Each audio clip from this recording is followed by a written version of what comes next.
So welcome to our Cold Wars report from Cold Wars 2017. It's a great show as always. Here we've got Austerlitz 1805, which is in the hotel lobby, using Shaco 2 rules. A very busy game, played for around 4 hours. This is Skirmish Action, the new game from On Military Matters. They hadn't quite set up at this point, but it played later on and it worked incredibly well. It's actually quite fast and furious once you get going. Here we've got the Numidians Go North, or Numidians Go North. A really fantastic table, very long, with a great deal of terrain, but yet well, that terrain can be lifted off in a few seconds. As you can see, it's Romans versus Numidians, elephants, war elephants, all in 28mm scale, using the Joe Hack rules, which is a rule set I've not come across before, but seems to be adaptable for all sorts of different things.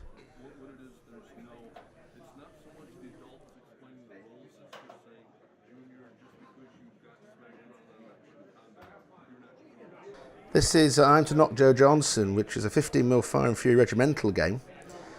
And again, it's the quickness of the terrain, the fact it can be laid down, played and moved on within a very short space of time. It's 15mm.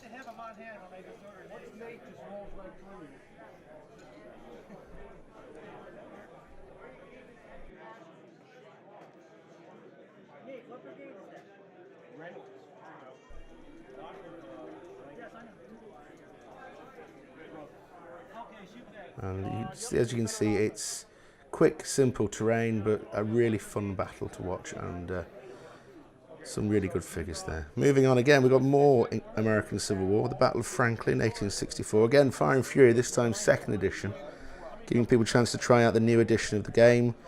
28mm scale. Those Union troops are well emplaced, and those poor Confederates are going to be pushing their way in. Solid terrain boards underneath. Very active game. And lovely little vignettes, etc., like the medical aid station there. The next game is the Battle of Wittstock for October the 4th, 1636. The rules used here were Might of Arms, and it's a 15mm scale game. It's a 30 Years' War battle, and I don't know, it seems strange seeing a 30 Years' War battle over in America, but there we go, it's obviously very popular.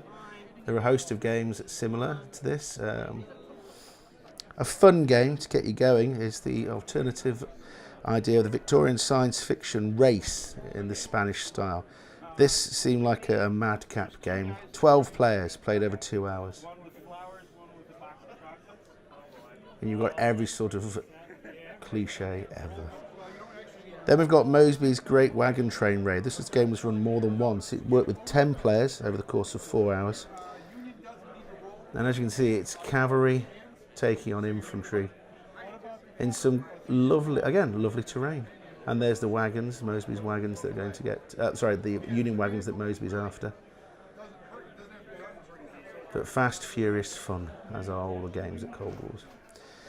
This is an interesting game. Zombie Central, Rescue the President. The President is lost amongst a whole horde of zombies and a number of factions. Survivalists, police, National Guard, Secret Service have to go in. This same setup then later on went from being zombies to being Red Dawn, with North Korean troops taking on Americans. And of course, Wolverines. Then we're back to the American Civil War for Antietam, the Bloody Lane. This was using Carnage and Glory, the computer moderated rules. It's interesting to listen when they're playing this game, because they're talking about numbers rather than commands, but it all works, and there's no dice rolling.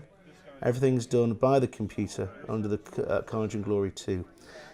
This is the Battle of Bartelsdorf, showing the same rules used for a different period. This is October 1705, it's the Great Northern War. This is a big battle that went on over the course of the whole convention, with different reinforcements arriving as time went on.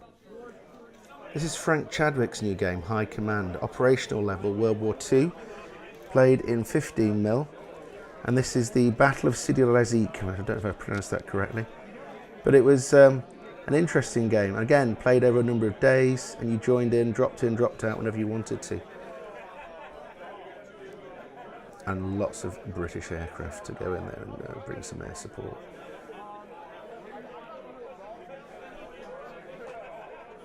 Lastly, this is the Battle of Kadesh, using a system of rules I've not heard of before called Triumph. It's a 50mm largely chariot battle on the whole. This whole Triumph thing, there's a whole section dedicated to the game, and they were played hundreds of games over the course of the weekends. And that's the end of our Cold Wars report.